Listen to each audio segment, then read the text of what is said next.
My family's been here 80 years this year. So, And what kind of yield do you get with this production level here? This one here is supposed to be about 1,500 bushel to the acre, where the other one's about 400 to 500.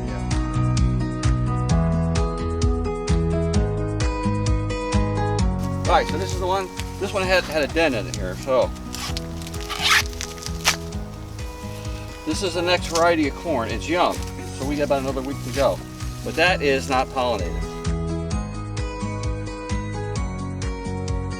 What I like about Jim's farm is he's a small farm, he's an innovator. So whenever we've done research at the university, Jim's been one of the first ones that will step in and say, oh, do you want me to set aside some ground for your new strawberries?